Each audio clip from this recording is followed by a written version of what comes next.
U.S. Air Guard to buy motorized paragliders for silent infiltration flights.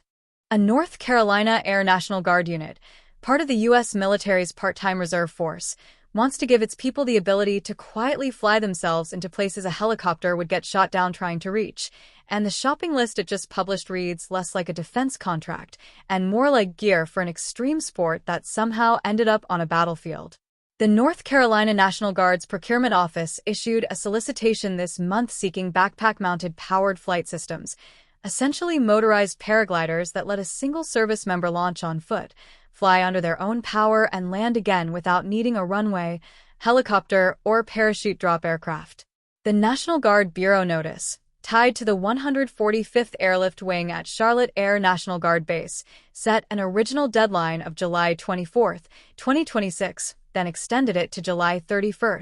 2026, to give the government time to add specifications for a parachute component that had been left out of the original paperwork. According to the amendment attached to the solicitation, a powered paraglider, sometimes called a paramotor or known by the acronym PPG, straps a small engine and propeller to a pilot's back, who then launches by running a few steps under an inflated fabric wing and climbs into the sky the same way a hang glider does,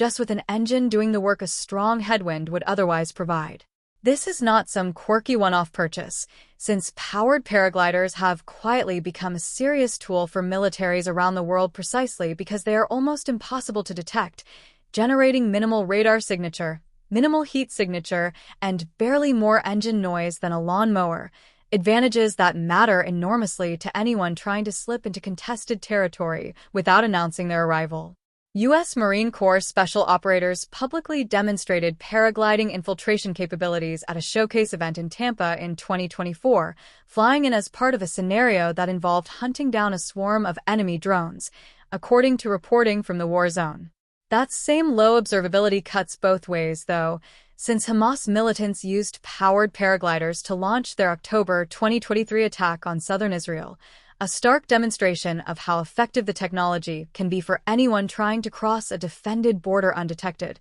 a fact that has only accelerated Western military's own interest in fielding the capability themselves. The specifications the North Carolina Guard laid out read like a wish list built by someone who has actually flown one of these systems into a real mission. Each set must include two distinct paraglider wings, a smaller one size between 23 and 25 square meters, 248 to 269 square feet built for solo flight without heavy gear, and a larger wing between 26 and 28 square meters, 280 to 301 square feet certified to safely lift a pilot carrying a minimum 80-pound 36-kilogram rucksack. A distinction that matters because a wing sized for a light pilot can become dangerously unstable once loaded down with a full combat kit. Every visible component, from the canopy to the harness to the motor frame, has to come in a muted tactical color like gray, olive drab, or coyote brown with no large commercial logos, though the solicitation specifically exempts the reserve parachute from that same visual discipline since it stays packed away unless something goes badly wrong. The engine has to deliver power equivalent to at least a 185 cubic centimeters motor and maintain safe climb rates at altitudes between 8,000 and 10,000 feet, 2,438 to 3,048 meters, a real engineering challenge, since thinner high-altitude air gives a propeller much less to bite into. Pilots need an integrated engine shutoff, a right-hand throttle, and a propeller sized around 140 centimeters 55 inches, while the harness must be adjustable, sized at minimum large, and built with integrated spine protection similar to an airbag system in case of a hard landing. An extended fuel tank has to support cross-country flights ranging from 30 to 100 miles 48 to 161 kilometers, and every system needs a steerable reserve parachute rated to handle a combined weight of at least 170 kilograms 375 pounds for tandem or heavy payload situations, plus an automatic water flotation device that deploys the moment the pilot hits open water,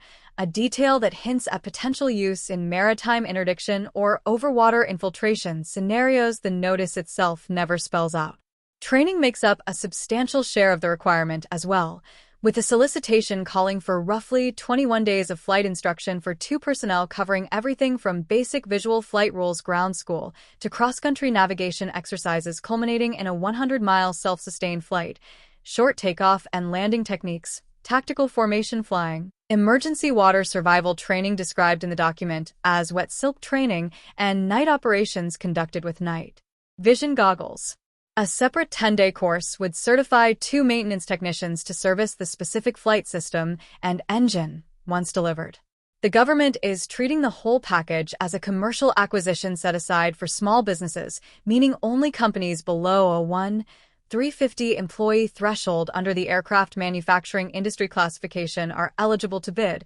and the notice makes clear that funding is not yet secured, warning bidders that no award will happen unless money actually becomes available and reserving the government's right to cancel the requirement outright at any time. What the solicitation does not reveal is which specific personnel within the 145th Airlift Wing would actually fly these systems, or what missions they are meant to support, leaving open whether this capability is destined for a specialized unit within the wing's broader structure or represents a new mission set entirely. What is clear from the document itself is that a guard unit built around flying massive C-17 cargo jets is now also shopping for the smallest, quietest flying machine the U.S. military has ever fielded, a reminder that modern warfare increasingly comes down to the space between a roaring transport plane and a single soldier who needs to disappear into the sky without anyone noticing at all.